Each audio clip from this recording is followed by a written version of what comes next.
الحمد لله نحمده ونستعينه ونستغفره ونعوذ بالله من شرور أنفسنا من يهد الله فلا مضل له ومن يضلله فلا هادي له ونشهد أن لا إله إلا الله وحده لا شريك له ونشهد أن محمدا عبده ورسوله أما بعد فأعوذ بالله من الشيطان الرجيم بسم الله الرحمن الرحيم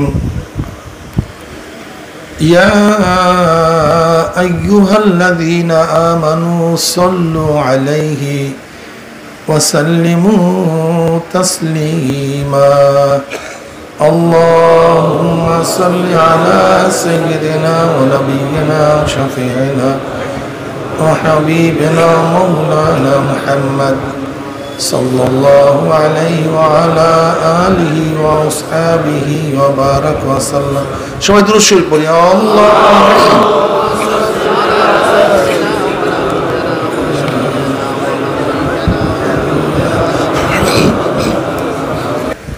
بسم الله الرحمن الرحيم يا أيها الذين آمنوا ادخلوا في السلم كافة ولا تتبعوا خطوات الشيطان إنه لكم عدو مبين صدق الله مولانا العظيم وصدق رسول النبي الكريم الله পাকের বান্দা জনাব মুহাম্মদ রাসূলুল্লাহ সাল্লাল্লাহু আলাইহি ওয়াসাল্লামের উম্মতগণ আল্লাহ পাক রব্বুল আলামিন আপনাকে আমাকে এই ফিতনা ফাসাদের জামানায়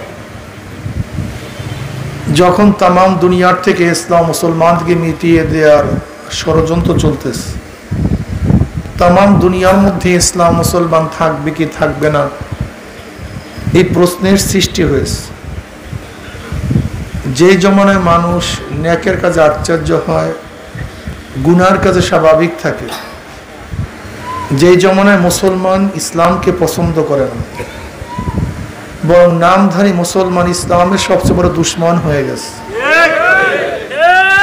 সেই মুহূর্তে আল্লাহ পাক রব্বুল আলামিন আপনাকে আমাকে কোরআন ও হাদিসের মাজলিস, আলেম ওলামা, মুমিন মুত্তাকিন, জাকিরিন শাকিরিনদের এই গুরুত্বপূর্ণ এক দামি মাজলিসে আসার, বসার, বলার, শোনার তৌফিক আল্লাহ পাক দান করছেন। শুকরিয়া তান সবাই বলে আলহামদুলিল্লাহ। এই মাজলিস অনেক গুরুত্বপূর্ণ, অনেক দামি। আমাদের শায়খ মুর্শিদ নব্বরুল্লাহ মারকাদাহ মোর বলতেন, বাবা, কোন ব্যক্তি হাক্কানি ওলামায়ে কেরামের বয়ান শোনার জন্য যদি বাড়ি থেকে রওনা করে, বয়ান শেষে আখির মোনাজাত দিয়ে বাড়িতে চলে যায়, তার আমল নামায় 50 লক্ষ নেকের কম লিখাই হতে পারে না। আল্লাহু দাইফু লিমান ইয়াশা। আল্লাহ পাক রব্বুল আলামিন ইচ্ছা করলে 50 লক্ষ কেন 50 কোটি নেক দিয়ে দিতে পারেন। নেক দেওয়ার মালিককে কাজী মাওলার কাছে দোয়া করি, মাওলা হে, যেহেতু মাহফিলে আপনি আমাকে নিয়েই আসছেন, আমাদের খালি আমল নামাকে নেকের দ্বারা পূর্ণ না করে এখান থেকে কাউকে বিদায় দিয়েন না। শুনুন, আল্লাহুম্মা আমিন। একটা প্রশ্ন করতে পারেন, হুজুরে এত নেক পাবো কিভাবে? এই যে একবার সুবহানাল্লাহ পড়ছেন, পড়ার সাথে সাথে আমল নামায় 1000 নেকি লেখা হয়ে গেছে, 1000 গুনাহ আমল নামা থেকে ঝরে গেছে। অন্য রওয়ায়াতের মধ্যে আসছে সুবহানাল্লাহ তো নেকের পাল্লার অর্ধেক পূরণ করে দেয়, বাকি আলহামদুলিল্লাহ, বাস নেকে পাল্লা পরিপূর্ণ। দেখেন, আবু হুরায়রা রাদিয়াল্লাহু তাআলা রওয়ায়াত আসছে, ইমাম বুখারী রাহমাতুল্লাহ আলাইহি তার বুখারী শরীফ শেষ করছেন। ওয়া আবি হুরায়রা রাদিয়াল্লাহু তাআলা قال قال رسول الله صلى الله عليه وسلم كلمتان حبيبتان إلى الرحمن خفيفتان على اللسان সাকিলাতানি ফিল মিজান সুবহানাল্লাহি ওয়া বিহামদিহি সুবহানাল্লাহিল আযীম। দুইটা কালেমা আল্লাহর কাছে খুবই প্রিয়। হাবিবাতানে ইলা রহমান, আয় মাহবুবাতানে, কার কাছে প্রিয়? তার মানে ইন্না কাইলুহা মাহবুবুন লিল্লাহি তাআলা। হাবিবাতান ইলা রহমানের অর্থ হলো এই কালেমা দুইটা যারা পড়বে তারা আল্লাহর কাছে প্রিয় হয়ে যাবে। আল্লাহর কাছে প্রিয় হওয়ার অর্থ হলো এই কালিমারা জপবে, উচ্চারণ করবে, সুবহানাল্লাহ সুবহানাল্লাহ বিহামদিহি আলহামদুলিল্লাহ সুবহানাল্লাহ আযীম আল্লাহু আকবার। এই জিকির যারা জিকির করবে সুবহানাল্লাহ আলহামদুলিল্লাহ আল্লাহু আকবার লা ইলাহা ইল্লাল্লাহ, এই সমস্ত তাসবিহাত গুলি যারা পড়বে তারা আল্লাহর কাছে, এতক্ষণ কি বলছি আপনাদেরকে? মাহবুবাতান ইলা রহমানের অর্থ হলো এটা আল্লাহরই আওসাফ সিফাত, আল্লাহ পাকের সব আওসাফ গুণ গুলি তো সবই তার কাছে প্রিয়, কোনটা তো অপ্রিয় না। তাই মাহবুবাত ইলা রহমানের অর্থ হলো এই যারা এটা উচ্চারণ করবে, বারবার পড়বে, পড়ার কারণে তারা আল্লাহর কাছে প্রিয় হয়ে যাবে। এই যে একবার সুবহানাল্লাহ বলছেন না, আপনি কি জানেন এর তাসিরটা কি? আসমান জমিনের খালি জায়গা নেকে পূর্ণ হয়ে যায়। দেখেন শেষ কথা দামি হয়। এই উস্তাদ ছাত্রকে বিদায় দেওয়ার আগে বল, শোনো আমার শেষ কথা। বিদায় হওয়ার সময় আমার নবী কি বলছেন? আমার শেষ কথা। দুনিয়া থেকে বিদায় হওয়ার আগে বলছেন আমার শেষ কথা। ওমর ইবনে খাত্তাব রাদিয়াল্লাহু তাআলা আনহু বিদায় হওয়ার আগে বলছেন আমার শেষ কথা। এরকম শেষ কথার গুরুত্ব সবচেয়ে বেশি, ঠিক না? ওই শেষ কথাই তো দামি হয়, শেষ কথাই কার্যকারী হয়। আগের এক আইন ছিল, পরবর্তীতে তার বিরুদ্ধে আর এক আইন হয়েছে। এখন আগের এক আইন কার্যকারী না পরের আইন কার্যকারী? তার মানে পরের আইন দ্বারা আগের আইনকে রহিত করা হয়, আগের আইন দ্বারা পরের আইনকে রহিত করা যায় না। এই যে আমাদের মধ্যে অনেক ইশকাল দেখেন না, হাদিস অনেকেই বলে হাদিসের মধ্যে আছে আপনারা আমল করেন না কেন? হাদিসের মধ্যে আছে আপনারা আমল করেন না কেন? হাদিসের মধ্যে আছে তো নামাজের মধ্যে নবী কথা বলছেন, সাহাবারা কথা বলছেন, সাহাবারা কথা, তারপরে কথা বলেন না কেন? আমরা কি বলবো? আগে ছিল, পরবর্তীতে বাদ হয়ে গেছে, রহিত হয়ে গেছে। আমরা কি বলবো? যদি পাকানো জিনিস খায় তাহলে উজু করতে হবে, আপনারা উজু করেন না কেন? আমরা কি বলবো? পরের আইন দ্বারা আগের আইন, যদিও হাদিসের মধ্যে আছে কিন্তু কি হয়ে গেছে? রহিত হয়ে গেছে। আগের আইন পরের আইন দ্বারা রহিত করা হয়। এক ব্যক্তি জীবনভর মুমিন কিন্তু মৃত্যুর পূর্ব মুহূর্তে আল্লাহকে অস্বীকার করছে, লোক কি হয়ে গেছে? জোরে বলেন। ব্যাস আগে সব শেষ। এক ব্যক্তি জীবনভর মুশরিক কাফের কিন্তু শেষ জমানায় লা ইলাহা ইল্লাল্লাহু মুহাম্মাদুর রাসূলুল্লাহ, এখন আগে সব বাদ। শেষের কথার গুরুত্ব। ইমাম বুখারী রাহমাতুল্লাহ আলাইহি কিতাব শুরু করছেন ইন্নামাল আমালু বিন্নিয়াতের হাদিস দ্বারা, শেষ করছেন জিকিরের হাদিস দ্বারা। মাঝখানে বহুত হাদিস নিয়ে আসছেন কিন্তু জিকিরের হাদিস দ্বারা শেষ করলেন কেন? ইমানের হাদিস দিয়ে শেষ করেন নাই, নামাজের হাদিস দিয়ে শেষ করেন নাই, রোজার হাদিস দিয়ে শেষ করেন নাই, জাকাতের হাদিস না, না তেলাওয়াতের হাদিস, না অন্য কিছুর হাদিস, শেষ করছেন জিকিরের হাদিস। তার মানিটা কি? কি বুঝলাম? যার শেষ হলো জিক্রুল্লাহ ওয়াজাবাত লাহুল জান্নাহ, যার শেষ নিঃশ্বাস ত্যাগ হবে জিকিরের মাধ্যমে, জাহান্নাম হারাম জান্নাত ওয়াজিব হয়ে যাবে। এর জন্য শেষ করছেন জিকিরের হাদিস দ্বারা। গুরুত্ব জিকিরের বুঝাবার জন্য ইমাম বুখারী তার কিতাবই শেষ করছেন জিকিরের হাদিস দ্বারা, জিকিরের গুরুত্ব বুঝাবার জন্য। দেখেন, সালমান ফারসি রাদিয়াল্লাহু তাআলা আনহুকে প্রশ্ন করা হয়েছে কোন আমল সবচেয়ে বড়। তিনি পাল্টা প্রশ্ন করছেন, তুমি কি কোরআন পড়ো নাই? হ্যাঁ পড়ছি তো। তাহলে কোরআনই তো বলছে কোন আমল সবচেয়ে বড়। বলে জিক্রুল্লাহি আকবার, জিকির সবচেয়ে বড়, ঠিক না? অথচ আমরা জিকির করি না। আমাদের সমস্যা, এক তো জিকির করি না, যে জিকির করে তাকেও পছন্দ করি না। আমার যুবক জুয়ান বাবারা, আমার মুরব্বী বাবারা, আমার পর্দারা মা বোনেরা, আপনার জোরে জিকির ভালো লাগে না, আস্তে করেন, সমস্যা কি? ইল্লাল্লাহ জিকির পছন্দ হয় না, করিয়েন না, অন্য জিকির করেন। আপনি ইল্লাল্লাহ জিকিরের ইখতিলাফ নিয়ে জিকিরকে বাদ দিবেন, আস্তে করবেন না জোরে করবেন, ইখতিলাফ করে আপনি জিকিরই বাদ দিবেন, এটা তো ঠিক না। ভালো যেটা লাগে না করিয়েন না। আল্লাহ পাকের আওসাফের কোনো অভাব নাই, সেই জিকিরগুলো করতে থাকেন। এক মুহূর্ত আপনার জবানকে মাওলার জিকিরতে খালি রাখিয়েন না। কিন্তু আমি যদি প্রশ্ন করি, যারা তরিকার সাথে নিসবত নাই, সম্পর্ক নাই, যদি আজকে প্রশ্ন করি, হাত তুলতে বলি যে আজকে কতবার সুবহানাল্লাহ পড়ছেন, কতবার আলহামদুলিল্লাহ পড়ছেন, কতবার আল্লাহু আকবার পড়ছেন, কতবার লা ইলাহা ইল্লাল্লাহ পড়ছেন, বলবেন হুজুর মনে তো নেই, জবান তো চলে না।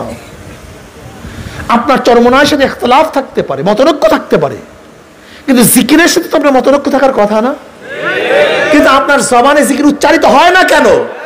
কারণটা কোথায়? উম্মে হানি রাদিয়াল্লাহু তাআলা আনহা ফরমান, নবী আলাইহিস সালাতু ওয়াস সালাম আমার ঘরে আসছেন। আমি বললাম, ইয়া নবী আল্লাহ, বুড়া হয়ে গেছে, সারা রাত্রে ইবাদত করার শক্তি আমার কাছে বাকি নেই, সহজ কিছু আমলের কথা বলে দেন যে আমলগুলির মাধ্যমে আল্লাহর নৈকট্য লাভ করতে পারি। নবী আলাইহিস সালাতু ওয়াস সালাম বললেন, উম্মে হানি, তুমি প্রতিদিন পড়ো 100 বার সুবহানাল্লাহ। কতবার? লাভ কি? ইসমাইল আলাইহিস সালাতু ওয়াস সালামের বংশের 100 গোলাম আজাদ করলে যেই পরিমাণের সওয়াব, 100 গোলাম আজাদ করলে যেই পরিমাণের সওয়াব, শুধুমাত্র 100 বার সুবহানাল্লাহ পড়লে ওই পরিমাণের সওয়াব হয়ে যাবে। উম্মে হানি, তুমি 100 বার আলহামদুলিল্লাহ পড়ো, লাভ। যেই ঘোড়ার মুখের মধ্যে লাগাম লাগানো হয়েছে, জিহাদে যাবে, এরকম জিহাদে রওনা করবে, লাগাম লাগানো 100 ঘোড়া আল্লাহর রাস্তায় দান করলে যেই পরিমাণের সওয়াব, শুধুমাত্র জবানে 100 বার আলহামদুলিল্লাহ পড়লে এই পরিমাণের সওয়াব হয়ে যাবে। উম্মে হানি, তুমি 100 বার আল্লাহু আকবার পড়ো। যে উটকে চিহ্ন দেওয়া হয়েছে, জবেহ করবে, আল্লাহর রাস্তায় কুরবানি করবে, এরকম চিহ্নিত আল্লাহর রাস্তায় 100 উটকে কুরবানি করলে, দান করলে যেই সওয়াব, মাত্র 100 বার আল্লাহু আকবার পড়লে এই পরিমাণ সওয়াব হয়ে যাবে। উম্মে হানি, তুমি 100 বার লা ইলাহা ইল্লাল্লাহ পুরো আসমান জমিনের খালি জায়গা সব নেকে পূর্ণ হয়ে যাবে। কয়জনে পড়ছে আজকে?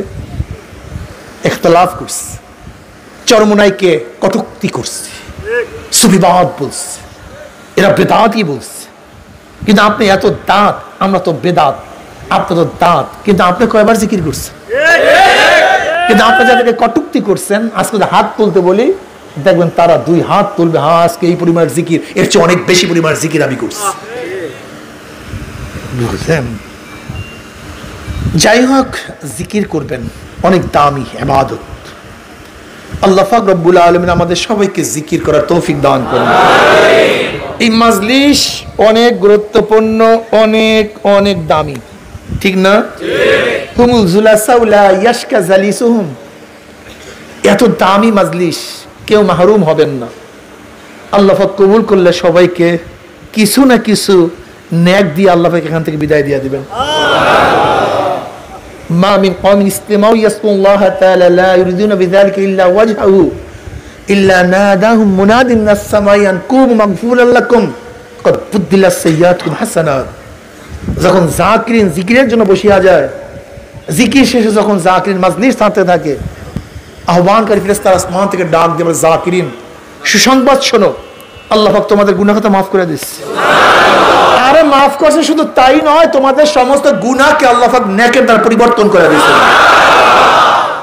আল্লাহ আমাদের সবাইকে কবুল করে নেন। আমি যে আয়াত শরীফ তেলাওয়াত করছি, আল্লাহ পাক বলেন ইয়া আইয়ুহাল্লাযীনা আমানু, হে ঈমানদারেরা, উদখুলু, প্রবেশ করো, আমর ফিসিল ইসলামের মধ্যে কাফা, পরিপূর্ণ, ওয়ালা তাত্তাবিউ খুতুওয়াতিশ শাইতান, অনুসরণ অনুকরণ ইত্তেবা করিও না শয়তানের। কেন? ইন্নাহু লাকুম আদুউম মুবিন, এর দুশমন, প্রকাশ্য দুশমন, গোপনেও দুশমন। তোমার বাবা আদমের দুশমন, নবী নূহ আলাইহিস সালাতুর দুশমন, নবী ইব্রাহিমের দুশমন, নবী ঈসার দুশমন, আমার নবীর দুশমন, সবার দুশমন। কিয়ামত পর্যন্ত যারা আসবে সবার দুশমন এইটা। মানিও না এর কথা, অনুসরণ করিও না। খালেস ঈমান, শিরক মুক্ত ঈমান লাগবে। কি মুক্ত ভাই? শিরক মুক্ত। যেখানে শিরক আছে সেখানে ঈমান নেই, যেখানে ঈমান আছে সেখানে শিরক নেই, যেখানে আলো আছে সেখানে অন্ধকার নেই, যেখানে অন্ধকার আছে সেখানে এক জায়গায় শিরক এবং ঈমান থাকতে পারে না। ঈমান আছে তো শিরক নেই, শিরক আছে তো ঈমান নেই। শিরক কি? শরীক করা। যে করে তাকে বলে মুশরিক। কার সাথে? আল্লাহর জাত ও সিফাতের সাথে। যে আওসাফগুলি, গুণগুলি আল্লাহর সাথে নির্দিষ্ট, এরকম গুণে আল্লাহর বাহিরে কাউকে গুণান্বিত মনে করার নামই শিরক। বুঝাতে পারি? আল্লাহর বাহিরে, তার মানে যদি জিবরাইলকেও মনে করেন এই ক্ষমতা আছে, যেই ক্ষমতা আল্লাহর, এই ক্ষমতা কার মধ্যে আছে? জিবরাইলের মধ্যে আছে। আল্লাহর বাহিরে কার মধ্যে? জিবরাইলের মধ্যে। এটা শিরক। মিকাইলের মধ্যে শিরক, আজরাইলের মধ্যে শিরক, ইসরাফিলের মধ্যে শিরক, আদমের মধ্যে শিরক আলাইহিস সালাতু ওয়াস সালাম। নবী ইব্রাহিম আলাইহিস সালাতু ওয়াস সালামের মধ্যে এই গুণ আছে শিরক। আমার নবীর মধ্যে আছে, এটাও কি?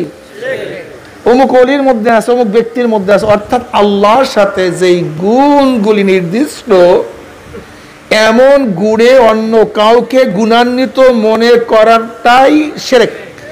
আর যে মনে করে তাকে বলা হয় মুশরিক। মুশরিক কোনোদিন জান্নাতে যেতে পারবে না। কথা বুঝাতে পারিনি? মুশরিক কোনোদিন জান্নাতে যেতে পারবে না। আল্লাহ পাকের গুণ কি? রাজ্জাক। জোরে বলেন রাজ্জাক। রিজিক দাতা কে? আল্লাহ। অন্য কাউকে রিজিক দাতা মনে করা, যদি বলেন হুজুর অমুক যে আমাদেরকে খাওয়ায়, এইটা কি? না। এখানে একটা কথা মনে রাখতে হবে। একটা হলো আল্লাহ পাক রাজ্জাক,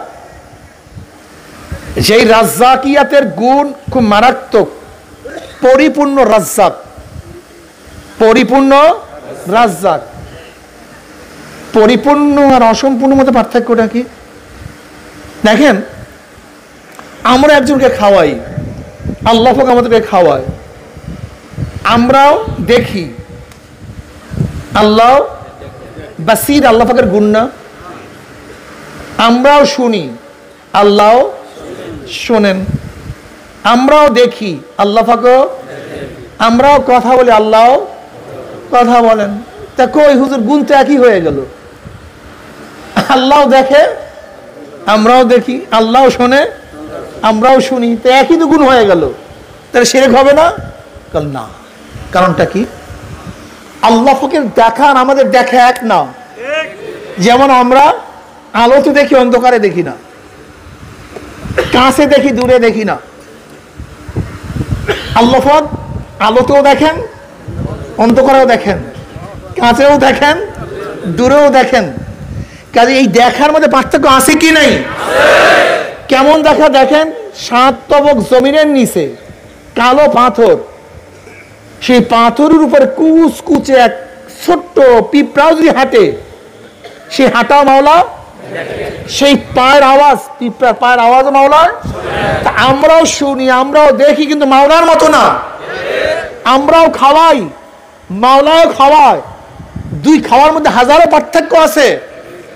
আমাদের শক্তি অনুযায়ী যতক্ষণ শক্তি আছে ততক্ষণ খাওয়াই, কিন্তু আল্লাহ পাক রব্বুল আলামিন শক্তি করে তো রহিত হয় না।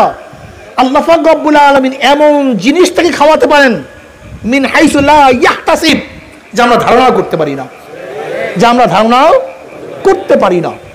আল্লাহ পাকের রাজ্জাকিয়াতের গুণ কামেল, পূর্ণ, কিন্তু আমাদের রাজ্জাকিয়াতের গুণ পূর্ণ না। আল্লাহ পাকের দেখার গুণ পূর্ণ, আমাদের দেখার গুণ পূর্ণ না। আল্লাহ পাকের শোনার গুণ পূর্ণ, কিন্তু আমাদের শোনার গুণ পূর্ণ না। এইভাবে আসেন, হেদায়েতের মালিক কে? জোরে বলেন আল্লাহ। আল্লাহর বাহিরে কাউকে যদি মনে করি হেদায়েত দিতে পারে, এইটার নামই জোরে বলেন। তাই বলতে পারেন হুজুর এখানে আসছেন কেন, এখানে আসছি কেন, আপনি আসছেন কেন, আমরা আসছি কেন? হেদায়েতের মালিক তো আল্লাহ, এখানে আসছি কেন? প্রশ্নটা খুব ভালো মতো বুঝবেন, হাজারো প্রশ্নের জবাব চলে আসবে ইনশাআল্লাহ। যদি প্রশ্ন করি রেজেকের মালিক কে? খাওয়ায় কে? কৃষি কাজ করলেন কেন, ব্যবসা করলেন কেন, চাকরি করলেন কেন, ধান রোপণ করলেন কেন? জবাব দেন। কি কথা বলেন না কেন? কি খাওয়ায় কে? কৃষি করলেন কেন? ওসিলা। ব্যবসা করলেন কেন? ধান রোপণ করলেন কেন? গাছ রোপণ করলেন কেন? খাওয়ায় আল্লাহ, কিন্তু পদ্ধতি এই, পদ্ধতি এই। আল্লাহ পাক ইচ্ছা করলে তোমার পদ্ধতি গ্রহণ করার পরেও নাও খাওয়াইতে পারে, কিন্তু আল্লাহ পাক রব্বুল আলামিন যদি ইচ্ছা করেন কোন পদ্ধতি বাধা দিতে পারে না। পার্থক্যটা বুঝতে হবে। রিজিকের মালিক আল্লাহ, তাই ধান রোপণ করা। হেদায়েতের মালিক আল্লাহ। এখানে আসছি কেন? অবতাগু ইলাইহিল ওয়াসিলা, কিছু না। হ্যাঁ, জাল দিয়ে কি ধরা হয়? যদি আপনি জাল মাঠের মধ্যে ফিকেন, মারেন, কি পাবেন? কেন? জাল দিয়ে তো মাছ ধরা যায়। এখানে মারবেন না কেন? জাল দিয়ে মাছ ধরা হয়, কিন্তু যেখানে মাছ পাওয়া যায় সেখানে জাল মারতে হয়।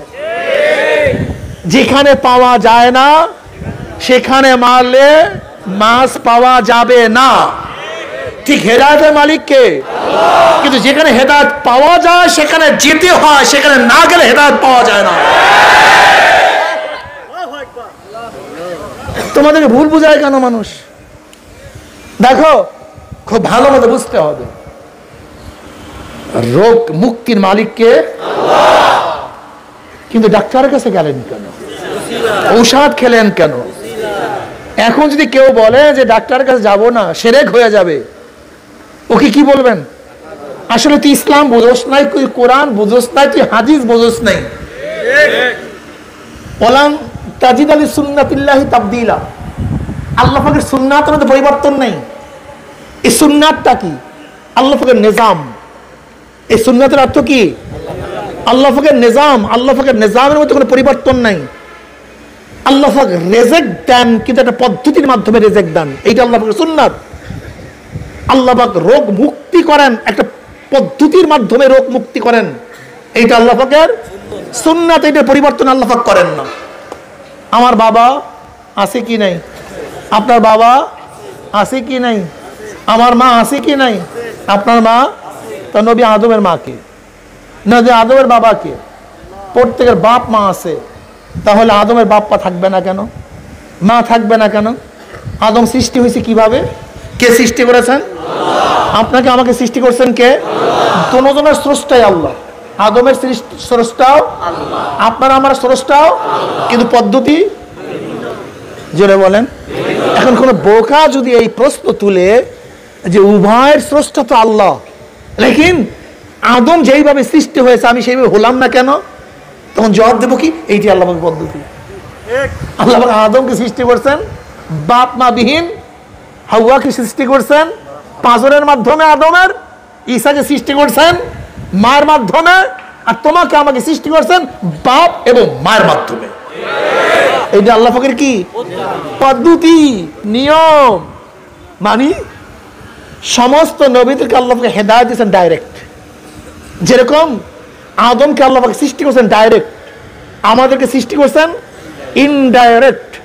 সমস্ত নবীদেরকে আল্লাহ পাক হেদায়েত দিয়েছেন ডাইরেক্ট, নবীর বাহিরে সমস্ত উম্মতদেরকে আল্লাহ পাক হেদায়েত দিয়েছেন ইনডাইরেক্ট। বুঝাতে পারেনি। হ্যাঁ, কোন নবী কার দাওয়াতে ঈমান গ্রহণ করে নাই, কোন নবী কার দাওয়াতে আমল শিখে নাই। সমস্ত নবীদের তারবিয়াত দিয়েছেন কে? আল্লাহ। আমার নবী হেদায়েত পেয়েছে কিভাবে? কার দাওয়াতের মাধ্যমে। কেউ আমার নবীকে দাওয়াত দিয়েছে, আপনি কলেমা পড়েন, ইসলাম গ্রহণ করেন, তাই আমার নবী হেদায়েত পাইছে কিভাবে? আবু বকর রাদিয়াল্লাহু তাআলা পাইছে কিভাবে? কথা বলেন না কেন? দেখছেন, প্রত্যেকটা বুঝছেন? আমার নবীর হেদায়েত ডাইরেক্ট, আবু বকর রাদিয়াল্লাহু হেদায়েত ইনডাইরেক্ট, ওমর ইবনে খাত্তাবের হেদায়েত ইনডাইরেক্ট, হযরত উসমান গনির হেদায়েত ইনডাইরেক্ট, আলী মুর্তজা রাদিয়াল্লাহু তাআলা হেদায়েত, আর আমার নবীর ডাইরেক্ট। এখন কেউ যদি বলে নবীকে যদি ডাইরেক্ট হেদায়েত দেয়, তা আবু বকরকে ইনডাইরেক্ট দেবে কেন? বলে এইটা আল্লাহর পদ্ধতি, বেটা, এইটা আল্লাহর নিজাম। এখন কেউ যদি বলে যে কাউর কাছে যেতে হবে না, আল্লাহ পাক ডাইরেক্ট হেদায়েত দিয়ে দিতে পারে না, পারে না তা না, পারে কিন্তু দেন না, কথাটা বুঝাতে পারিনি। নবী ইউনুস আলাইহিস সালাতু ওয়াস সালাম মাছের গর্ভে কতদিন ছিলেন? 40 দিন। কি খেয়েছেন? না, বাঁচছেন কিভাবে? বাঁচছেন কিভাবে? আসহাবুল কাহাফরা 300 বছরের মতো ছিলেন, তার উপরে ছিলেন, না খেয়ে বাঁচছেন কিভাবে? সেই মাওলা তোমাকে আমাকে বাঁচাতে পারে না? তা তুমি না খেলে আমি তো একেবারে সব।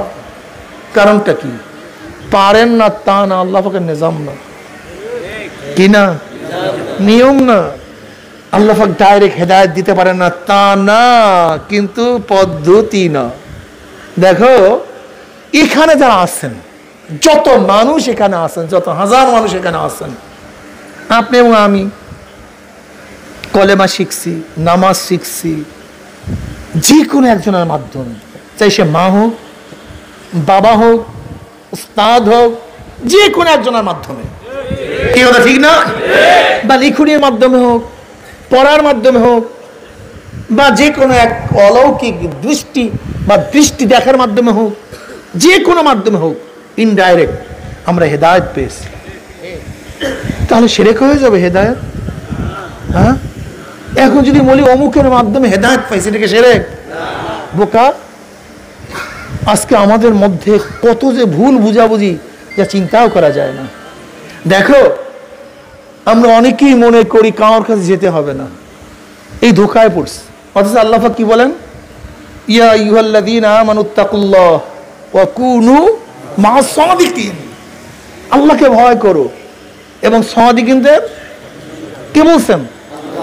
আল্লাহ বলেন সাদিকিনদের সাথীত্ব গ্রহণ করা। তুমি বলো কারোর সাথে সাথীত্ব গ্রহণ করা যাবে না। আল্লাহ পাক কি বলেন? ওয়াত্তাবি সাবিলা মান আনাবা ইলাইয়া। তাদের রাস্তা গ্রহণ করো, তাদের রাস্তা অনুসরণ করো।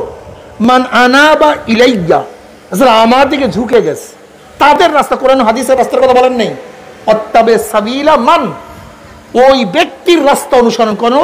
মান আনাবা ইলাইয়া। আল্লাহ কি বলেন? ইত্তাবিউ মান লা ইয়াসআলুকুম আজরান ওয়া হুম মুহতাদুন। অনুসরণ করো, অনুকরণ করো যারা হেদায়েতের পরিবর্তে উজরাত গ্রহণ করে না। আল্লাহ পাক ডাইরেক্ট দোয়া শিক্ষা দেন, ইহদিনাস সিরাতাল মুস্তাকিম। ইহদিনাস, কোন সিরাতাল মুস্তাকিম? কোরআন হাদিস? কোরআন হাদিসের পথ না। আল্লাযীনা আনআমতা আলাইহিম, আল্লাহ যাদের উপরে নিয়ামত বর্ষণ করছো তাদের পথ মত রাস্তা দেখায়া দাও। তারা কারা? মিনান নাবিয়্যিন ওয়াস সিদ্দিকিন ওয়াশ শুহাদা'i ওয়াস সালিহিন ওয়া হাসুনা উলাইকা রাফিকা। নবীদের পথ, সিদ্দিকিনদের পথ, শহীদদের পথ এবং নেককার। নেক, জোরে বলেন নেককার। নেক বদকার। নেক বদ, নেককার মানে যে নেক কাজ করে তাকে বলা হয় নেককার। বদ কাজ, যে খারাপ কাজ গুনার কাজ করে তার হলো। আল্লাহ নেককারদের পথ দেখায়া দাও। সহজ, আপনি ঢাকা যাবেন, ম্যাপ বুঝেন না, গুগল বুঝেন না, রাস্তা চিনেন না, এত ফাইজলামের দরকার নাই। যে ঢাকা চিনে তার অনুসরণ করো, অটোমেটিক ঢাকায় চলে যাবে। কত সহজ। তোমার রোগ হয়েছে, কি রোগ, অমুক রোগ তমুক রোগ, এত কিছু নির্বাচন করা তোমার দ্বারা সম্ভব না। যে এই বিষয় জানে তার অনুসরণ করো, অনুকরণ করো। সে ঔষধ দিবে, খেতে থাকো, রোগ ভালো হয়ে যাবে। তুমি বিল্ডিং করবা, তুমি ডিজাইনার না, তুমি ইঞ্জিনিয়ার না, বুয়েটে পড়াশোনা করো নাই, দরকার নাই। বিল্ডিং তো করতেই হবে। যে পড়াশোনা করে তার কাছে যাও, সে সুন্দর ডিজাইন করিয়া দিবে। তুমি সেখানে বিল্ডিং ওটা আরামে থাকতে থাকো। তুমি খানা পাকাইতে জানো না, যে বাবুর্চি তার অনুসরণ করো, অনুকরণ করো, তোমাকে সুন্দর খানা পাক করিয়া তোমার সামনে হাজির করিয়া দিবে। কত সহজ পদ্ধতি, কঠিন গলায় বলেছি, কি কথা ঠিক না? এখানে আমরা যারা আছি, আমরা উজু শিখছি কোরআন ও হাদিস পড়িয়া। কোন আলেমরা উজু শিখে নাই। কোরআন ও হাদিস পড়িয়া কোন আলেমও প্রথম উজু শিখে নাই। আমি আমার মার থেকে, বাবার থেকে, উস্তাদের থেকে, ছাত্র থেকে উজু দেখিয়া দেখিয়া তারপরে শিখছি। নাকি শেখ হয়ে গেছে অনুকরণ করো? আরে মাথার মধ্যে কি ঢুকছে? আমরা যারা নামাজ পড়ি, কারোর অনুসরণ অনুকরণ ব্যতীত নামাজ শিখি নাই। বরং যে কোনো একজন অনুসরণ অনুকরে এইভাবে দাঁড়াতে হবে, এইভাবে রুকু করতে হবে, এইভাবে সাজদা করতে হবে। একজন অনুসরণ করতে করতে আমি নামাজ শিখিয়া ফেলাইছি, রোজা শিখছি, আমি দিন শিখছি কোনো একজনের অনুকরণের মাধ্যমে। এখন কেউ যদি বলে কোরআন ও হাদিসের বাইরে কারো অনুসরণ করা যাবে না, তাহলে আপনার নামাজ পড়বেন কিভাবে? উযু শিখবেন কিভাবে? অনুসরণ দরকার আছে কি নাই? কিন্তু কতক্ষণ প্রস্তুতি, এখানে অনুসরণ তো করতেই হবে। কার অনুসরণ করব এবং কতটুকু অনুসরণ করব, প্রশ্ন এখানে। অনুসরণ করা তো অবৈধ না। দুনিয়ার গোটা দুনিয়ার কেউ অনুসরণ ব্যতীত চলতে পারে না। বোকা, দুনিয়ার মধ্যে এমন এক ব্যক্তি নাই যে সূরা ফাতিহা, কোরআন ও হাদিস পড়িয়া পড়িয়া শিখছে। আমাকে দেখাতে পারবেন? দুনিয়ার মধ্যে একজন লোক তাসবিহের কিতাব পড়িয়া সূরা ফাতিহা শুদ্ধ করছে, একজন লোক দেখায় দেন তো আমাকে। হ্যাঁ, দেখাতে পারবেন? তাহলে সূরা ফাতিহা শিখতে গেলেও কাউ অনুসরণ করতে হয়। গোটা দুনিয়ার মধ্যে আলিফ আপনি কিতাব দেখিয়া লিখা শিখেন নাই, বরং একজনের অনুসরণ করে আপনি আলিফ শিখছেন। বাও একজনের অনুসরণ দিয়া শিখছেন। অনুসরণ ব্যতীত কোন দুনিয়ার মানুষ আলিফও শিখতে পারে নাই, বাও শিখতে পারে নাই, তাও শিখতে পারে নাই। এইটার নাম বুখারী, এইটার নাম মুসলিম, এইটার নাম আবু দাউদ, এইটার নাম তিরমিজি, এইটার নাম কোরআন। প্রথম দুনিয়াতে আমি অনুসরণ মাধ্যমে শিখছি। এইটা আমার বাবা, এইটা আমার মা, এইটা আমার চাচা। আমি কিতাব এবং হাদিস পড়িয়া শিখি নাই, বরং একজনের অনুসরণ অনুকরণের মাধ্যমে শিখছি। এইটা আসমান, এইটা তারকা, এইটা সূর্য, এইটা চন্দ্র, এইটা মানুষ, এইটা গরু। কেউ দুনিয়ার কিতাব পড়িয়া প্রথম শেখে নাই, বর্ধন একজন অনুসরণ অনুকরণ করিয়াই শিখছে। অনুসরণ ছাড়া গোটা দুনিয়ার মানুষ চলতে পারে না। এখন প্রশ্ন হলো কতটুকু অনুসরণ করা জায়েজ আর কতটুকু জায়েজ না, প্রশ্ন এখানে। কথা ঠিক না? জিজ্ঞাসা করবো কার কাছে? আল্লাহ পাক বলেন ফাসআলু আহলাজ যিকরি ইন কুনতুম লা তা'লামুন। যারা আহলে জিকির তাদের কাছে প্রশ্ন করো যদি তুমি না জানো। লা তুআতা লিমাখলুকিন ফি মাসিয়াতিল খালিক। নবী আলাইহিস সালাতু ওয়াস সালাম ফরমান, গুনার উপরে মুমিন কার অনুসরণ অনুকরণ করতে পারে না। তার মানে যদি গুনার আদেশ বাবাই করে, আমি বাবার অনুসরণ করব না। গুনার আদেশ আমার মা করলে আমি মায়ের অনুসরণ করব না। গুনার আদেশ আমার স্বামী করলে আমি তার ইত্তেবা করব না, তার কথা মানব না। গুনার আদেশ আমার উস্তাদ করলে আমি তার কথাও মানব না। গুনার আদেশ আমার পীর করলে আমি তার কথা শুনবো না, গুনার আদেশ প্রাইম মিনিস্টার করলে আমি তার কথা শুনবো না। লা তুআতা লি মাখলুকিন ফি মাসিয়াতিল খালিক, আমি গুনার উপরে কার আদেশ মানবো না। যদি আমার দল বলে টুপি রাখা লাগবে না, আমি দলের কথা মানবো না। দল যদি বলে দাড়ি ছাটলেও হবে, দাড়ি কাটলেও হবে, আমি দলের কথা মানবো না। যদি আমার পীর বলে পর্দা লাগবে না, আমি পীরের কথা মানবো না। যদি অমুকে বলে নামাজ লাগবে না, আমি তার কথা মানবো না। যদি অমুকে বলে গুনাহ করলেও জান্নাতে যাওয়া যাবে, আমি তার কথা শুনবো না।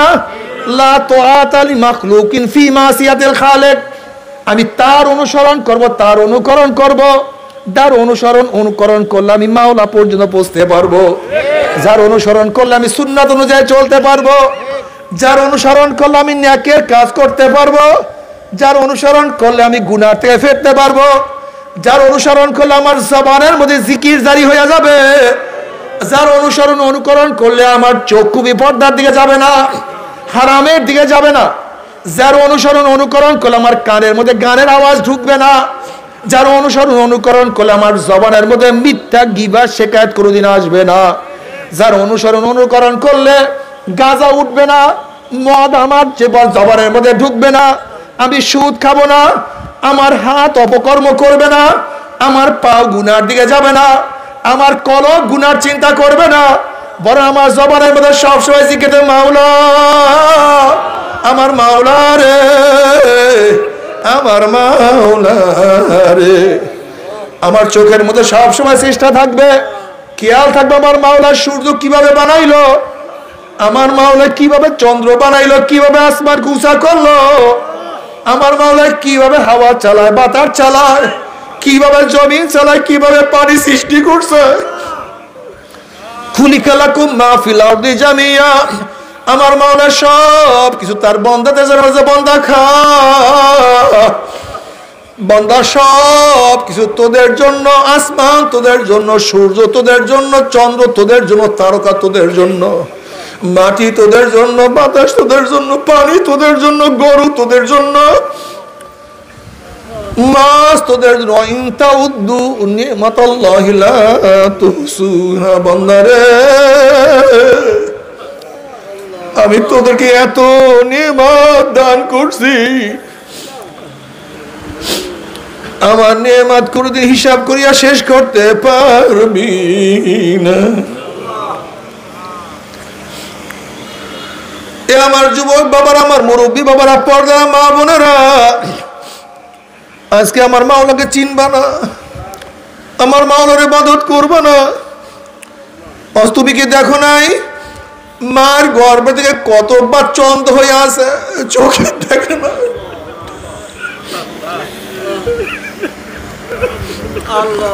আমার মাওলা ইচ্ছা করলে তোমাকে আমাকে অন্ধ করতে পারতো, কিন্তু করে নাই। তুমি কি দেখো নাই কত বাচ্চা মায়ের গর্ভ দিয়ে বোবা হয়ে আসে, কথা বলতে পারে না। আমার মাওলা তোমাকে আমাকে বোবা করতে পারতো, কিন্তু দয়া করে মায়া করে তোমাকে আমাকে মাওলায় বোবা করে নাই। তুমি কি দেখো নাই কত বাচ্চা কানে শুনে না, কত বাচ্চা হাঁটতে পারে না, চাই হাত পা হাঁটে। তুমি কি দেখো নাই কত বাচ্চা বিকলাঙ্গ, অ্যাবনরমাল হইয়া দুনিয়াদার, সে দিমাগে কোনো কাজ করে না। আমার মাওলা তোমাকে আমাকে অন্ধ করতে পারতো, বোবা করতে পারতো, বিকলাঙ্গ করতে পারতো, অ্যাবনরমাল করতে পারতো, কিন্তু না। আমার মাওলা তোমাকে ফি আহসানি তাকওয়িম, আমার মাওলা তোমাকে আমাকে এমন সুন্দর সূরা দিয়ে বানাইছে। এরপর আমার মাওলার ইবাদত করবা না, আমার মাওলার ইবাদত করবা না, জিকির করবা না, আমার মাওলার ইবাদত করার সুযোগ সময় তুমি পাবা না বান্দা। আমার মাওলাকে তুমি চেনো না। আল্লাহ বলে তুমি কেন খেয়াল করো না?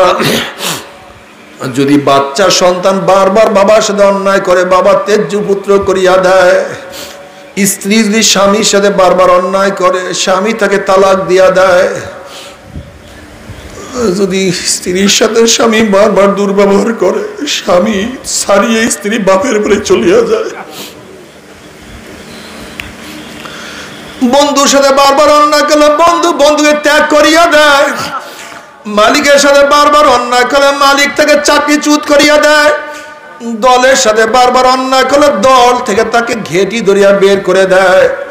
কিন্তু আমি মাওলার সাথে এত অন্যায় করলাম, কিন্তু আমার মাওলা তোমাকে আমাকে খানাও বন্ধ করলো না, বাতাসও বন্ধ করে নাই, হাওয়া বন্ধ করে নাই, পানিও বন্ধ করে নাই, রিজিকও বন্ধ করে নাই, বরং আমার মাওলা ডাক দেয়, কুল ইয়া ইবাদিয়াল্লাযীনা আসরাফু আলা আনফুসিহিম লা তাকনাতু মির রাহমাতিল্লাহ ইন্নাল্লাহা ইয়াগফিরুয যুনুবা জামিআ।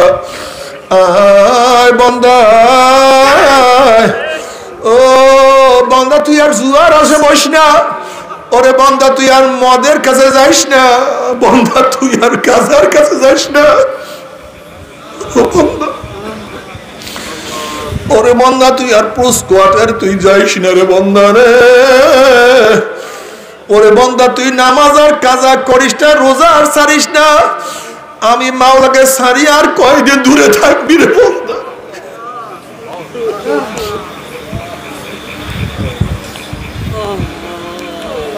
আমার মাওলা সব সময় ডাক দেয়, বান্দা ও আব্দুল্লাহ, ও আব্দুল করিম, ও রহিমাকে তুই কেন দেখোস না, এই যে করোনার সময় কত মানুষের শ্বাস বন্ধ হয়ে গেছে, শ্বাস করতে পারে না।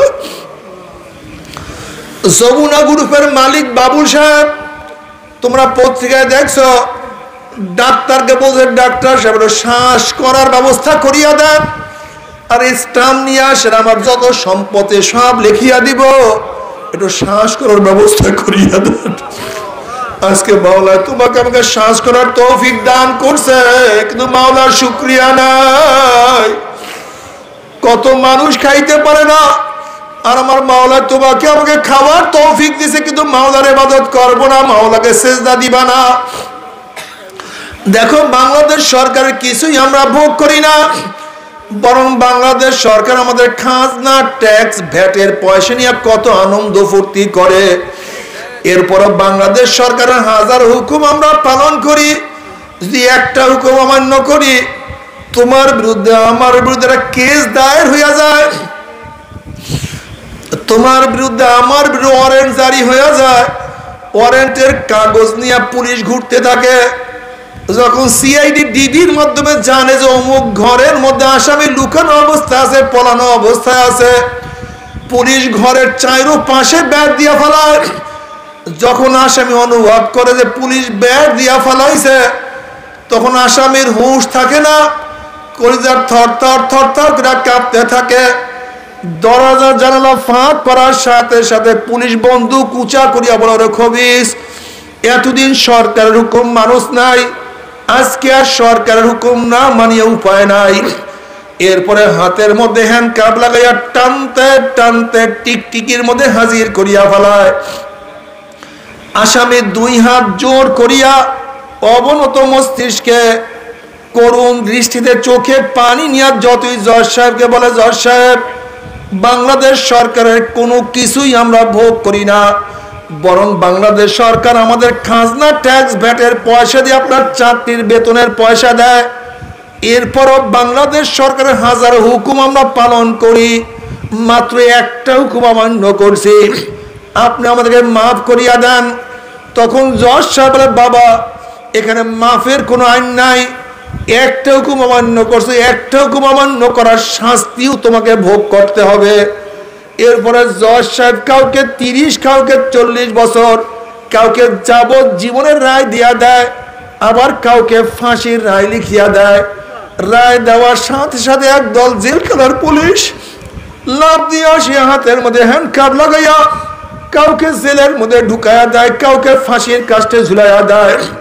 ই আমার জ্ঞানী বাবারা, ই আমার জ্ঞানী পর্দার মা বোনেরা, বাংলাদেশ সরকারের কিছু ভোগ না করিয়াও যদি অমান্য করার কারণে, হুকুম অমান্য করার কারণে জেলে থাকতে হয়, ফাঁসিতে ঝুলতে হয়, তাহলে আমি প্রশ্ন করব, আসমান কার, জমিন কার, বাতাস কার, পানি কার?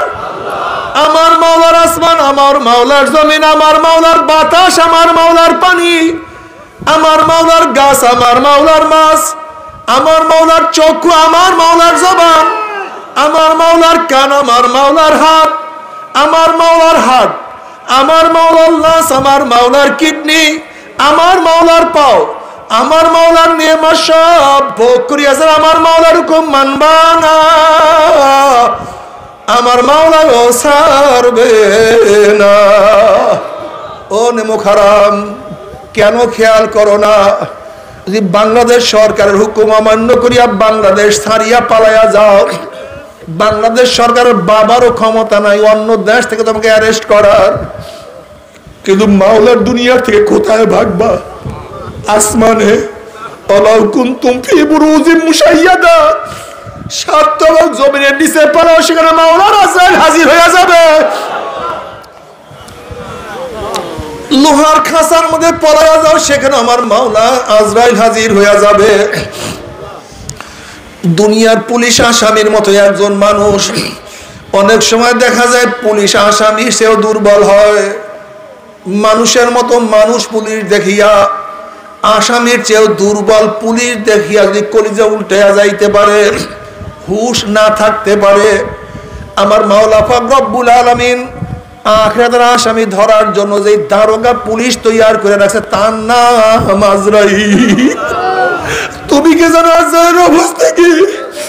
নাফরমান বদমাশ বেঈমান যখন মৃত্যুর আসার খেয়া পড়িয়া যাবে, হঠাৎ স্বপ্নের মধ্যে দেখতে পাবে জাহান্নামের দরজা টাস টাস করে খুলিয়া গেছে, জাহান্নামের আগুন ধাউ ধাউ ধাউ ধাউ করে জ্বলতে আছে। আজরাইলের মাথা মানে পাওতার জমিনে, এক হাত মাসিগার, এক হাত মাগরিবে, নীল রঙের দিঘির মতো বড় বড় 2টা চক্ষু, গোটা দুনিয়া বরাবর বিশাল একটা শরীর, সমস্ত শরীরের মধ্যে লম্বা লম্বা কালো কালো পশম, আবার সমস্ত পশমের গোড়া দিয়া শুধু আগুনের ঝিলকি বাইর হইতে আছে। এই অবস্থা দেখি আর নাফরমান রূহ আর বাইর হইতে চাইবে না, রূহটা থরথর থরথর করে কাঁপতে থাকবে, 360টা মোকামে রূহটা দৌড়াদৌড়ি করতে থাকবে। করুণ দৃষ্টিতে আজরাইল আলাইহিস সালাতু ওয়াস সালামের দিকে রূহটা তাকায়া বলবে, ভাই আজরাইল, আমার বয়স তো মাত্র 16, আমার বয়স তো মাত্র 18, আমি তো মাত্র মেট্রিক পরীক্ষা দিয়ে মাইয়ে ভর্তি হইলাম, এই ছাত্র জীবনেই তুমি আমার সামনে হাজির হইয়া যাবে, আমি কোনোদিন কল্পনা করতে পারি নাই।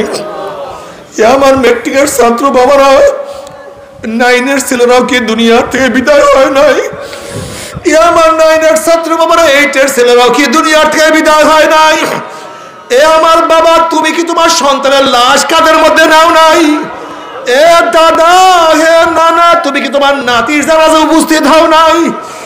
এ বড় ভাই, তুমি কি তোমার ছোট ভাইকে দাফন করিয়া ফেলাও নাই? এ বন্ধু, তুমি কি তোমার বন্ধুকে চিরতরে বিদায় দাও নাই? আল্লাহ তুমি মাফ করিয়া দাও। বাবা, আসার সিরিয়াল আছে, যাওয়ার কোনো সিরিয়াল নাই। জোয়ার হওয়ার সময় আছে, ভাটা হওয়ার সময় আছে, রাত্র হওয়ার সময় আছে, দিন হওয়ার সময় আছে, মৃত্যুর কোনো সময় নাই। আল্লাহ তুমি মাফ করিয়া দাও। ভাই আজরাইল নতুন বিবাহ করছে, স্ত্রীর সাথে মোলাকাত করার সুযোগ করিয়া দাও। ভাই আজরাইল নবজাত শিশু, আমি মারা গেলে এতিম হইয়া যাবে, ওদের মুখের মধ্যে কে খানা তুলিয়া দিবে? আমার বাচ্চা বড় হওয়ার সুযোগ করিয়া দাও। ভাই আজরাইল এত কষ্ট করিয়া পরীক্ষা দিয়েছে, আগামীকাল রেজাল্ট বের হবে, রেজাল্ট শোনার সুযোগ করিয়া দাও। ভাই আজরাইল অমুক মাহফিল গিয়া নিয়াত করছিলাম, নামাজ আর কাজা করব না, রোজা আর ছাড়ব না, দাড়ি আর কাটবো না, গুনার কাজের কাছেও যাব না, এই তওবা করব করব করতে করতে তুমি আমার সামনে হাজির হয়ে গেছো, আমাকে তওবা করার সুযোগ করে দাও। আল্লাহর কসম, সারা রাত্র ঘুমাবো না, সারা রাত্র ইবাদত করব, সারাদিন কিছুই খাইব না, সারাদিন রোজা রাখবো, বন্ধু বান্ধবের আড্ডার প্রশ্নই আসে না। আমি সারাদিন কোরআন তেলাওয়াত জিকির আজকের মধ্যে লিপ্ত হইয়া যাব। ওয়াকুম মিনাস সালিহিন, আমি নেককার আল্লাহওয়ালা হইয়া যাব, আমাকে তওবা করার সুযোগ করিয়া দাও। আজরাইল আলাইহিস সালাতু ওয়াস সালাম খবিস, আমার মাওলা কি কালামে পাকের মধ্যে আগেই বলেন নাই, ওয়ালা ইউআখিরাল্লাহু নাফসান ইযা জাআ আজালুহা। এক সেকেন্ড আগেও না, এক সেকেন্ড পরেও না। আমি কাউর দরজায় হাজির হলে কেউ আমাকে ভাগাইতে পারে না। আমি কাউর সামনে উপস্থিত হলে কেউ আমাকে সরাইতে পারে না। আমি আমেরিকা না রাশিয়া বুলেট কামান কিছুই ভয় করি না। আর তোকে সুযোগ দেয়া হবে না। আজরাইল আলাইহিস সালাতু ওয়াস সালাম গোসাইয়ার উডার পরে এমন জোরে থাবা মারবে, থাবার সরে কলিজার রগগুলি সিরিয়া সিরিয়া নিয়ে যাইবে। এই দুনিয়াতে তোমাকে আমাকে আর কেউ রাখতে পারবে না। আল্লাহ আল্লাহ তুই আমাদের সবাইকে মাফ করিয়া দাও। দুনিয়ার খেলা শেষ হয়ে গেল। গাড়ি গাড়ির জায়গায় ঠিকই আছে, বাড়ি বাড়ির জায়গায় অবস্থান করতে আছে, জায়গা জমির কোনো অভাব নাই, ব্যাংকের মধ্যে প্রচুর টাকাও মজুদ আছে। কিন্তু যেরকম বিদেশে মাল পাঠাবার জন্য মালকে প্যাকেট করা হয়, ঠিক তদ্রুপ তোমাকে আমাকে চিরদিনের জন্য কবরে পাঠাবার জন্য 3টা কাপড় দিয়া প্যাকেট করা শুরু হয়ে যাবে। আল্লাহ তুই আমাদের সবাইকে মাফ করিয়া দাও। 2 দিন আগে 2 দিন পরে প্যাকেট কিন্তু একদিন হইতেই হবে। বাবারে কি নিয়ে রওনা করছো? নবী আলাইহিস সালাতু ওয়াস সালাম ফরমান, যখন না ফরমান বদমাশ বেঈমানকে কবরের দিকে নিয়ে রওনা করবে, নাফরমান বদমাশ বেঈমান স্বপ্নের মধ্যে চিল্লাইবার বলবে, ও আমার ছেলে, ও আমার বাবা, ও আমার বন্ধু, ও আমার ভাই, তোরা আমাকে কোথায় নিয়ে যাও? এ আমার সন্তান, এ আমার ছেলে, তোর কি বাবার জন্য কোনো মায়া নাই?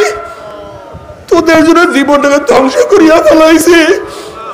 আমি নিজে না খাইয়া তোদের মুখের মধ্যে খানা তুলিয়া দিছি, তোদের জন্য কাজ করিয়া পিঠটাকে কালো বানাইয়া ফেলাইছি, বিদেশে থাকিয়া জৈবনটাকে ধ্বংস করিয়া ফেলাইছি। আজকে তোর বাবার জন্য মায়াও নাই, দয়াও নাই, কষ্টও নাই। এ আমার ছেলে, তোর হাতেও ধরছি, পায়েও ধরছি, তোর বাবাকে তুই কবরের দিকে নিয়ে যাস না। এ আমার ছেলে, তোর হাতেও ধরছি, পায়েও ধরছি, তোর বাবাকে তুই কবরের দিকে নিয়ে যাস না। এ আমার ছেলে, তুই কি দেখো না কবরের মধ্যে 99টা সাপ আমার দিকে তাকাইয়া রইছে। ওই যে কবরের মধ্যে জাহান্নামের আগুন ধাউ দাও ধাউ দাউ করে জ্বলতে আছে। এ আমার ছেলে, তোর হাতেও ধরছি, পায়েও ধরছি, ওই কবরের দিকে আমাকে নিয়ে যাইও না। নবী আলাইহিস সালাতু ওয়াস সালাম ফরমান, নাফরমানের চিল্লাচিল্লি দুনিয়ার কোন মানুষ যদি শুনতে পাইতো, ওই নাফরমানকে ফালাইয়া দিয়া সবাই জঙ্গলের দিকে চলিয়া যাইতো। নাফরমানকে কেউ কাপন দাপনও করতে পারতো না। আল্লাহ তুই আমাদের সবাইকে মাফ করিয়া দাও। এই কবরের মধ্যে হাজার হাজার হাজার বছর থাকতে হবে। এরপর আল্লাহ পাক কিয়ামতের ময়দান কায়েম করবে। দুনিয়ার চিন্তা করতে করতে কার বয়স তো 30 হয়ে গেল, কেউ তো 40 অতিক্রম করিয়া ফেলাইছি, কাউর দাড়ি চুলগুলি পাকাইয়া সাদা বানাইয়া ফেলাইছি, কিন্তু কিয়ামতের চিন্তা করার সুযোগ পাও নাই রে বাবা। আমার অনুরোধ থাকবে, কয়েকটা মিনিটের জন্য দুনিয়ার চিন্তা দূর করিয়া একটু কিয়ামতের চিন্তা করিয়া দেখো। আজকে দুনিয়ার থেকে সূর্য 9 কোটি 30 লক্ষ মাইল দূরে। এই 9 কোটি 30 লক্ষ মাইল দূরের থেকে গরমের দিনে সূর্য যখন গরম দেয়া শুরু করে, সূর্যের গরমে 2-3 ফিট পুকুরের পানি গরম হইয়া যায়, রাস্তার পিচ গলিয়া যায়, বালু তপ্ত হইয়া যায়।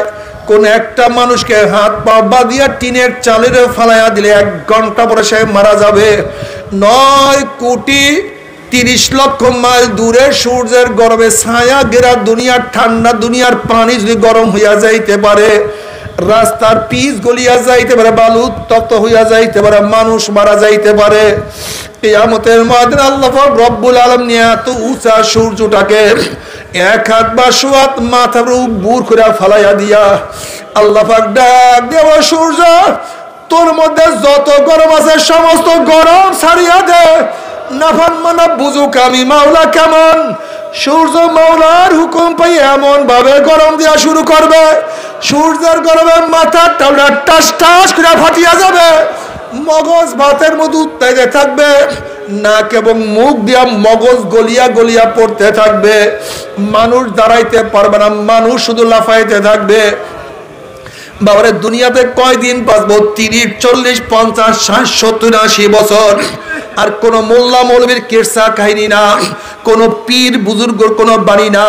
আল্লাহ পাক কালামে পাকের মধ্যে ফরমান, ওই কিয়ামতের ময়দানে সূর্যের গরমের নিচে শুধু দাঁড়ায়া থাকতো 50,000 বছর। আল্লাহ তুই আমাদের সবাইকে মাফ করিয়া দাও।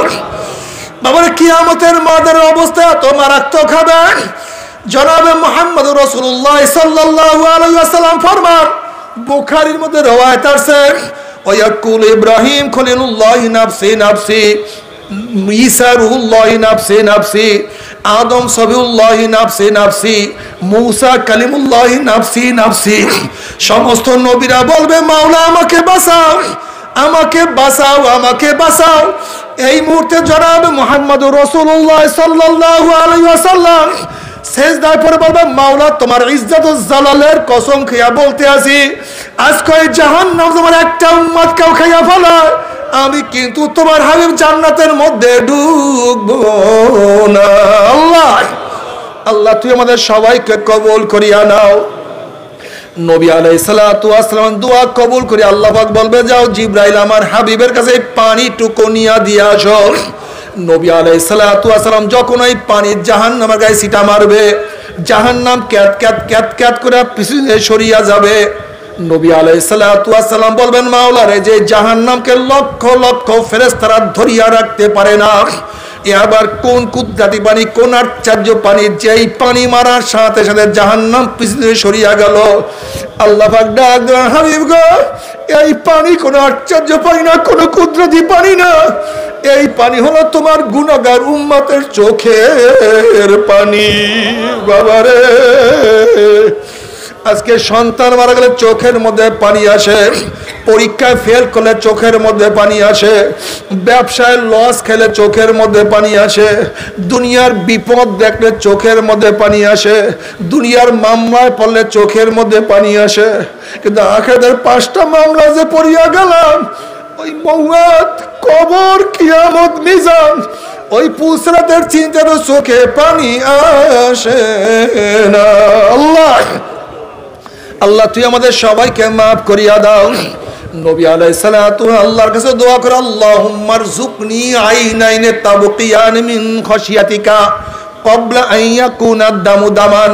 মাওলা হে, তুমি আমাকে এমন 2টা চক্ষু দান করো, যেই চক্ষু তোমার ভয়ে সব সময় কাঁদতে থাকবে।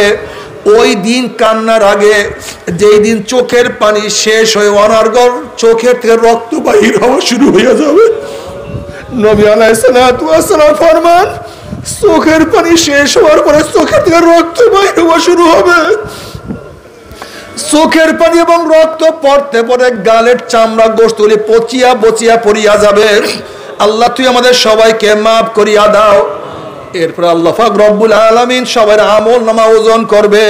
ফাআম্মা মান উতিয়া কিতাবাহু বিয়ামিনিহি ফায়াকুলু হা উমুকরা ফায়াকুলু ইয়া লাইতানি লাম فأما من أوتي كتابه بيمينه فيقول هاؤم اقرءوا كتابيا إني ظننت أني ملاق حسابيا فهو في عيشة راضية في جنة عالية قطوفها دانية كلوا واشربوا هنيئا بما أسلفتم في الأيام الخالية।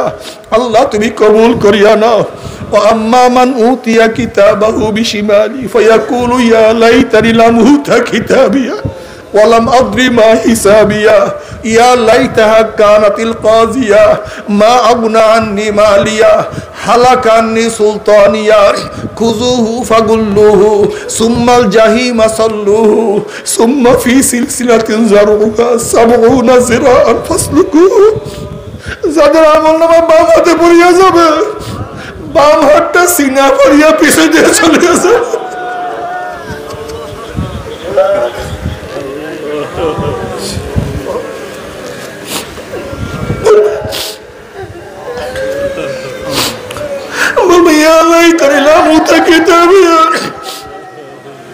আফসোস যে আমি আমার আমল নামা না পাইতাম।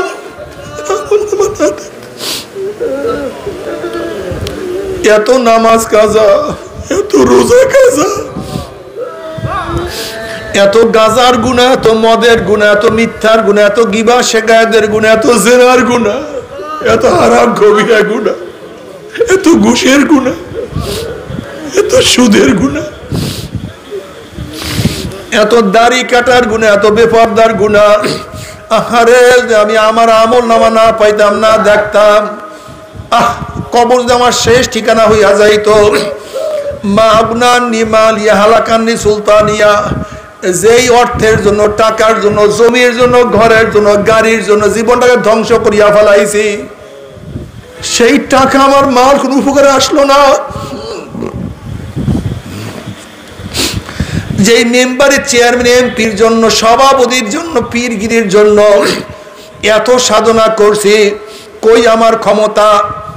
আমার ক্ষমতা কোনোই লাভ হইল না, সবই তো ধ্বংস হইয়া গেল।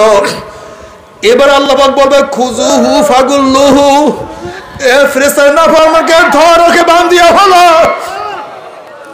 এই আদেশ দেওয়ার সাথে সাথে জাহান্নামের ফেরেশতারা 70 গজ বড় বড় আগুনের শিকল নিয়া নাফরমানকে বাঁধিয়া ফেলাইবে, যেরকম কুকুরের পার মধ্যে রশি লাগাইয়া টানতে টানতে কুকুরকে কুয়ার মধ্যে ফেলাইয়া দেওয়া হয়। এইবার জাহান্নামীদের হাত পার মধ্যে জাহান্নামের শিকার লাগাইয়া টানতে টানতে মিন ওয়ারাই জাহান্নাম, জাহান্নামে নিক্ষেপ করবে। বাবারা সহ্য করতে পারবি? ওই আযাব তো কেউ সহ্য করতে পারবো না। আল্লাহ আল্লাহ তুই আমাদের সবাইকে মাফ করিয়া দাও।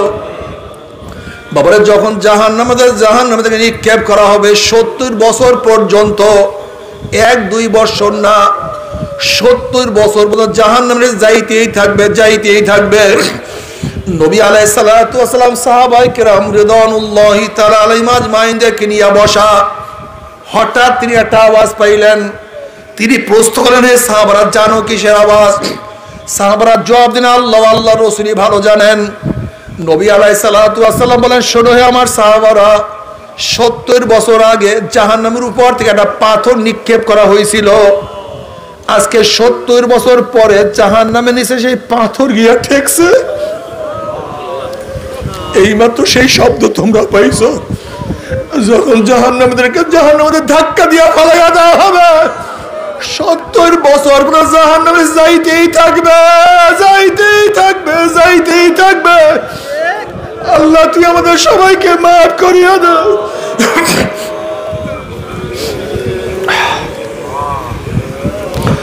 আসলে বাবারে তোমার আমার জাহান্নামের কোনো চিন্তা নাই। নবী মুসা আলাইহিস সালাতু ওয়াস সালাম একদিন এক জায়গা থেকে রওনা করলেন, দেখেন একটা পাথর কান্দে। নবী মুসা আলাইহিস সালাতু ওয়াস সালাম বলেন, এ পাথর তুই কেন কান্দোস? পাথর বলছে, আল্লাহ নবী মুসা, আল্লাহ পাক রব্বুল আলামিন জাহান্নামকে মানুষ এবং পাথর দিয়া জ্বালাইবে, ওয়া কুদুহান নাস ওয়াল হিজারা। সেই জাহান্নামের ভয় আমি কান্নাকাটি করতে আছি। এটা আপনি আল্লাহর কাছে দোয়া করেন, মাওলা তোমাকে জাহান্নাম থেকে হেফাজত করে, জাহান্নাম থেকে মাফ করিয়া দেয়। নবী মুসা আলাইহিস সালাতু আল্লাহর কাছে দোয়া করলেন। আল্লাহ পাক বললেন, তুমি সুসংবাদ জানায় আমি তাকে মাফ করিয়া দিলাম। নবী মুসা আলাইহিস সালাতু ওয়াস সালাম সুসংবাদ জানাইয়া সেখান থেকে চলিয়া গেলেন। অনেকদিন পরে সেখান থেকে যাওয়ার সময় তাকে পাথর আবারও কান্দে। নবী মুসা আলাইহিস সালাতু ওয়াস সালাম খুবই রাগী নবী ছিলেন।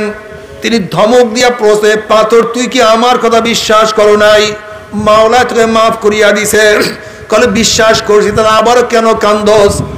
পাথর বলছে, আল্লাহ নবী মুসা, যদি আমি না কাঁদতাম আমার দিকে আপনি লক্ষ্য করতেন না, আমার জন্য দোয়াও করতেন না, আর আপনি দোয়া না করলে হয়তো মাওলা আমাকে মাফও করতো না। কিন্তু যেই কান্নার উসলে মাওলা আমাকে মাফ করিয়া দিছে, ওই কান্না আমি আর কোনোদিনও ছাড়বো না। যেই কান্নার উসলে মাওলা জাহান্নামে নাক কাটিয়া দিছে, এই কান্না আমি আর ছাড়বো না। এ আমার গুনাহগার বাবারা, আমরা যারা গুনাহগার, আমাদের তো বেশি কান্নাকাটি করার কথা ছিল, যেহেতু আমাদের গুনাহ বেশি। কিন্তু তুমি কি দেখছো, যারা আমরা গুনাহ করি আমাদের চোখে পানি নাই, কিন্তু যারা নেক করে তাদের চোখে এত পানি, কারণটা কি? বাবার আর কিছু না, কপাল পুড়িয়ে গেছে, আর কিছু না, কপাল পুড়িয়ে গেছে রে বাবা। তুমি কি দেখো না তিরমিজির মধ্যে রওয়ায়াত আছে নবী আলাইহিস সালাতু ওয়াস সালাম নামাজের মধ্যে এমন ভাবে কান হাতাত তারমা কদামাও, নবী আলাইহিস সালাতু যাও ফি আজিজু কাজিজিল মিরজাল মিনাল বুকার, এমন ভাবে কানতেন যেরকম পাতিলের মধ্যে পানি দিয়ে উপরে আবৃত করিয়া নিচে যদি আগুন জ্বালায়া দেওয়া হয়, দেখবা পাতিলের মধ্যে গুম গুম গুম আওয়াজ করতে থাকে। নবী আলাইহিস সালাতু নামাজের মধ্যে এমন ভাবে কানতেন মনে হয় যেন তার কলবের মধ্য থেকে, কলিজার মধ্য থেকে কান্নার গুম গুম আওয়াজ বের হইতো। আল্লাহ, তোমার আমার চোখে কেন পানি নাই? উমর রাদিয়াল্লাহু কানতে কানতে গাল মোবারক দুটো কালো দাগ পরাইয়া ফেলাইছে। সাথীরা প্রশ্ন, হযরত আপনার কালের কালো দাগ ভালো লাগে না, আপনি ঔষধ লাগান ভালো হয়ে যাবে। ওমর রাদিয়াল্লাহু আনহু, হে আমার সাথীরা, কিয়ামতের ময়দানে আল্লাহ পাক যখন প্রশ্ন, ওমর আমার কাছে কে নিয়ে আসছো? তখন দেখছে আমার নামাজের মধ্যে ভুল, রোজার মধ্যে ভুল, আল্লাহর কাছে পেশ করবে এমন কোন ইবাদত আমার কাছে নাই। তখন খেয়াল করছে মাওলার কাছে বলবো, মাওলারে তোমার কাছে কিছু নিয়ে আসতে পারি নাই, তোমার ভয়ে তোমার ডরে কানতে কানতে গালে দুইটা কালো দাগ পরাইয়া ফেলাইছি। আল্লাহ তুমি আমাদের সবাইকে মাফ করিয়া দাও। বাবারে জাহান্নামে জ্বলতে জ্বলতে কলিজা শুকায়া যাবে, জিহ্বা শুকায়া যাবে, পানি পানি করে চিল্লাতে থাকবে। তাদের জবাবে আল্লাহ পাক কালামে পাকের মধ্যে ফরমান, হাল আতাকা হাদিসুল গাশিয়া উজুহু ইয়াওমাইজিন খাশিয়া আমিলাতুন নাসিবা তাসলা নারান হামিয়া। যখন জাহান্নামীরা পানি পানি করে চিল্লাইতে থাকবে, চলন্ত আগুনের নহরের মধ্য থেকে বালতি ভরে আগুন খাওয়াইয়া দেওয়া হবে। আল্লাহ মাফ করিয়া দাও। বাবা, সহ্য করতে পারবি? ওই আযাব তো কেউ সহ্য করতে পারবো না।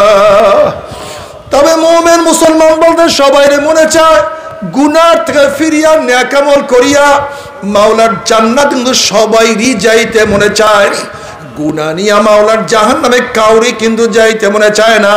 কিন্তু কেনই বা আমরা নেক আমল করতে পারি না, কেনই বা গুনার কাম ছাড়তে পারি না?